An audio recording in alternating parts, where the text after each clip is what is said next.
Kamil ketika ngomong soal janda-janda itu. Bercanda juga ya? Bercanda itu.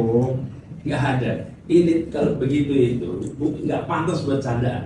Dan nggak boleh. Pertanyaan nih kemudian, mau gubernur, wakil gubernur dengan cara pandangnya begini. Dan kalau guyonan begini itu nanti akan berulang. Dan nanti ketika bertugas, kalau melihat ibu tunggal, melihat perempuan, cara pandang keliru. Buat saya ini urusan mendasar. Ini urusan mendasar. Nah, pertanyaan nih, ibu-ibu, kita semua mau yang begini? Kalau saya enggak, clear. Ternyata tidak hanya membuat banyak emak-emak dan berbagai kalangan yang kesal, jengkel, dan marah-marah. Namun ini ternyata mantan Gubernur DKI Jakarta Anies Baswedan juga sangat marah, dan ini dari ucapannya terkesan sama sekali dia tidak respect sama sekali dengan orang yang menjadikan status janda kok sebagai bercandaan. Kemarahan Anies itu dibocorkan oleh seorang netizen yang memiliki akun X ya, dengan nama Habib Slow. Ini @wagimandip212_ melalui unggahan sebuah video pendek berdurasi 1 menit lebih itu ya, hampir 2 menit ya. Itu pada hari ini Selasa tanggal 26 November 2024 pada pukul 24:05 siang itu dia mengunggah video yang ini ya tampak sekali kalau ini video bocoran gitu. Kamil ketika ngomong soal janda-janda itu. Bercanda juga ya? Bercanda itu. Nggak ada. Ini kalau begitu itu nggak pantas buat candaan. Dan nggak boleh. Kita aja dengarnya itu malu, marah, sedih gitu. Loh, orang tua kita itu loh. Ibu tunggal, saya nggak mau pakai istilah janda ya. Ibu saya, orang tua. Dan ibunya Pak Ridwan Kamil itu ibu tunggal. Dan banyak dari kita ibu tunggal itu cara pandangnya itu salah. Salah fatal. Apa salah fatal? Negara, kalau lihat ada ibu tunggal, bukan mencari laki-laki untuk menyelesaikan masalahnya. Tapi negara berpikir bagaimana membuat ibu tunggal itu mandiri. Kalau ibu tunggal mandiri, maka masalahnya selesai. Kalau ada laki-laki yang mau menikahi, itu baik-baik saja. Itu proses alami, lumrah. Tapi bukan negara yang mengatur. Pertanyaan nih kemudian, mau gubernur, wakil gubernur dengan cara pandangnya begini? Dan kalau guyonan begini itu nanti akan berulang. Dan nanti ketika bertugas, kalau melihat ibu tunggal, melihat perempuan, cara pandang keliru. Buat saya ini urusan mendasar. Ini urusan mendasar. Nah, pertanyaan nih, ibu-ibu, kita semua mau yang begini? Kalau saya enggak, clear.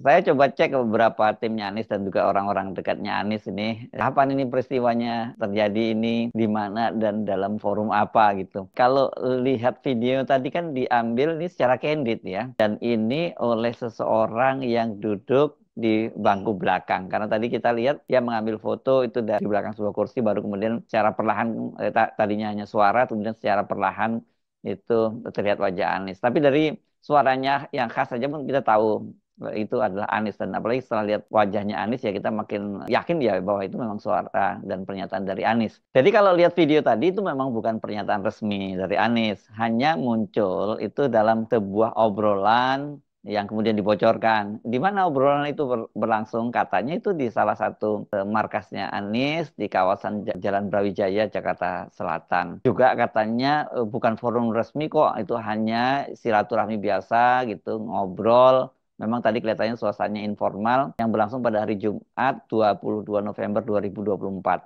Berarti ini masih masa kampanye ya, belum tahu 2 hari sebelum memasuki masa tenang. Kendati bukan pernyataan resmi, tapi publik jadi paham sikap Anies dan responnya atas pernyataan Ridwan Kamil itu. Sebelumnya kan ketika hadir dalam deklarasi di Jakarta Timur hari Sabtu 16 November 2024, Ridwan Kamil itu menyampaikan orasinya, tampaknya dia ini maksudnya bercanda gitu ya.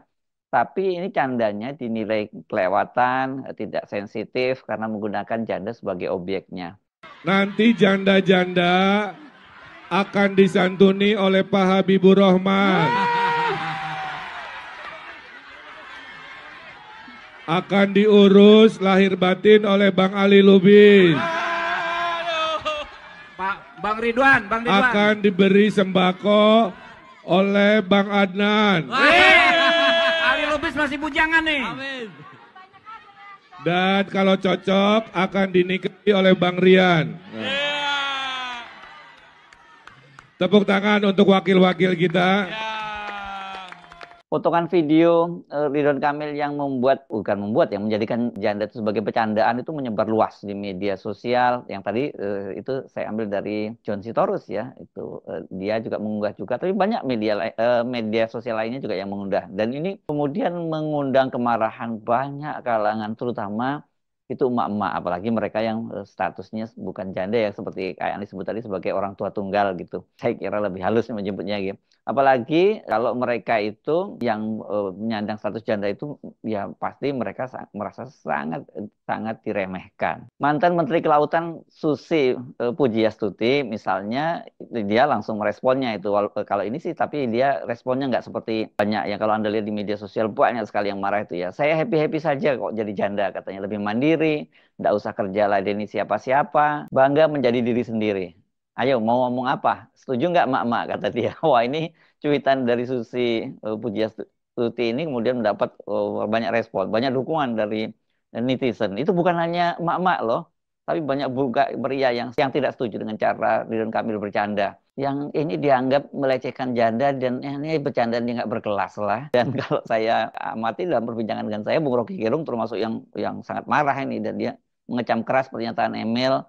Dan dia kemudian menyebutnya bahwa cara berpikirnya itu dangkal sejak dari dengkul.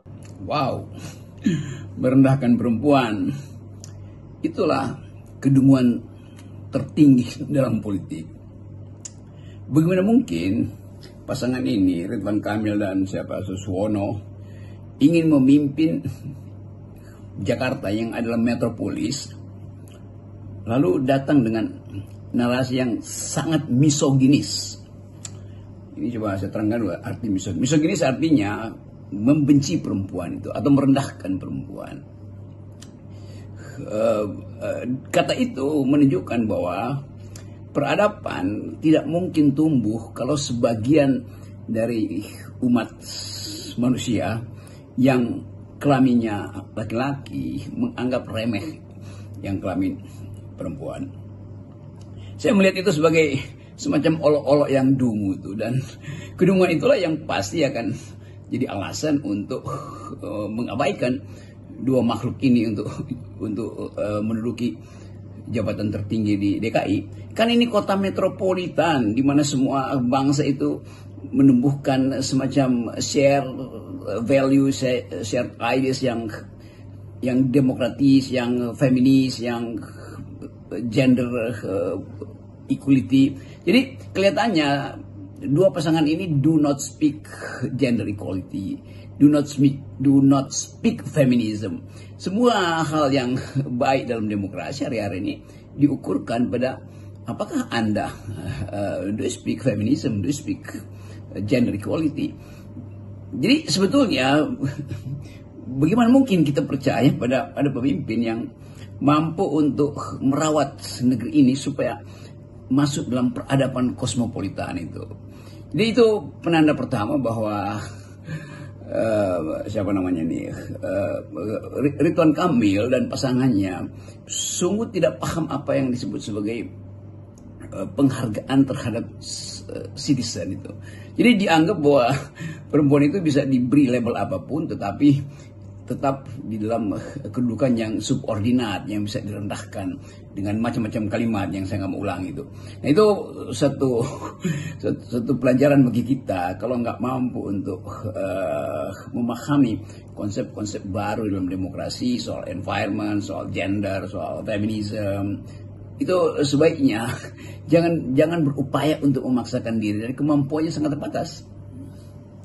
Seperti halnya Bung Rocky Gerung, banyak juga yang mengaitkan Ridwan Kamil ini, bercanda Ridwan Kamil ini dengan blunder yang disampaikan sebelumnya oleh calon wakil gubernurnya, yakni Suswono, yang juga menjadikan janda itu sebagai bahan bercandaan. Hanya saja dalam kasus Suswono itu menjadi sangat sensitif karena yang dijadikan bercandaan itu adalah Nabi Muhammad dan istrinya yang sangat dimuliakan oleh umat Islam, yakni Khadijah, yang disebutnya sebagai janda kaya. Dan Suswono waktu itu menyatakan bahwa para janda kaya itu diminta menikahi pemuda pengangguran. Dan bercandaan ini dengan menyebut janda kaya diminta menikahi pengangguran, ini kan berarti Suswono itu karena dia menganalogikan Siti Khadijah, ya itu berarti menganggap Nabi sebagai pengangguran dong gitu ya. Dan ini pernyataan Suswono ini menimbulkan gelombang protes dan bahkan ada yang menilainya ini sebagai pelecehan agama. Dan Suswono kemudian juga meminta maaf. Bahkan ada yang menyatakan bahwa Suswono itu melakukan pertobatan gara-gara pernyataan itu. Karena ini memang isu sensitif ya. Kalau orang kemudian mengkait-kaitkan dulu dengan Ahok, meskipun beda konteksnya, tapi saya lihat ada yang mendorong ke situ, harusnya ini dipidanakan juga begitu ya. Suswono, nah ini belum reda, masih muncul kemarahan, sekarang diulangi lagi oleh Ridwan Kamil. Dari video Anies Baswedan yang dibocorkan tadi, setidaknya kita mendapat penjelasan bahwa dari cara berpikirnya dan dia juga filosofisnya, ini jelas memang berbeda jauh dengan Ridwan Kamil gitu ya. Jadi sudah tepatlah kalau kemudian Anies Baswedan tidak mendukung pasangan Ridwan Kamil dan Suswono. Sebelum akhirnya melabuhkan dukungannya kepada pasangan Pramono dan Rano, kan sesungguhnya pasangan Ridwan Kamil dan Suswono itu juga berusaha untuk mendapatkan dukungan dari Anies Baswedan, bahkan melalui jalur Partai Keadilan Sejahtera. Tapi ternyata Anies tidak bersedia menerima Ridwan Kamil dan Suswono. Dengan PKS, Anies memang tidak ada masalah karena buktinya dia tetap mendukung Ahmad Saiku ya, presiden PKS yang sekarang maju menjadi calon gubernur di Jawa Barat berpasangan dengan Ilham Habibie. Bahkan dia membuat video endorsement untuk pasangan ini, pasangan AC untuk di Jabar. Tapi kalau untuk di Jakarta, dia rupanya lebih memilih pasangan Pramono dan Rano. Saya kira ini bukan mata-mata persoalan bahwa Anies mungkin sakit hati kepada PKS gitu. Tapi yang saya kira yang sangat strategis, satu bahwa Anies itu dengan tidak lagi selalu bersama dengan PKS ini kan membuat dia keluar dari stigma bahwa dia ini adalah tokoh kanan. Karena memang kalau selama ini kan di framing dia adalah tokoh kanan dan kemudian dia ini nanti dianggap tokoh yang anti terhadap kelompok non muslim gitu seperti yang dikatakan oleh Marwar Sirait kan gara-gara Anies mendukung Pramono Rano itu kemudian kalangan non muslim, pemilih non muslim di Jakarta meninggalkan pasangan Pramono Rano. Tapi dengan mendukung pasangan yang diusung oleh PDIP kan stigma seperti itu akhirnya juga terhapuskan. Dan yang kedua yang saya kira ini sangat ideologis dan ini banyak didukung oleh berbagai elemen-elemen terutama civil society dan juga oposisi. Dengan bergabung mendukung pasangan Pramono dan Rano ini kan ini adalah simbol perlawanan terhadap Jokowi. Di Jakarta simbol perlawanan terhadap Mulyono, begitu banyak sebutnya itu memang sangat luar biasa dan banyak juga yang mengkonfirmasi menyebutnya bahwa justru dengan kehadiran dari Mulyono di Jakarta itu bukan menambah elektabilitasnya Ridwan Kamil dan Suswono tapi malah mengurangi elektabilitas mereka karena banyak sekali yang anti kepada Mulyono ini. Sebaliknya kalau Anies itu kan memang dari survei-survei jelas bahwa di tingkat keterpilihan dia itu pada waktu itu 40%. Dan ini kalau kemudian sebagian saja tidak semua para pendukung Anies yang disebut Anies anak abah itu mendukung pasangan Pramono, ya ini jarak elektabilitas antara pasangan Ridwan Kamil dan Suswono itu ya semakin jauh saja. Jadi kita bisa membayangkan ya, andai saja nih ya, Anies bersedia tadinya mendukung pasangan Ridwan Kamil Suswono, bagaimana dia harus meresponnya dan bagaimana dia harus menjelaskan kepada publik dengan munculnya ucapan Ridwan Kamil maupun Suswono yang merendahkan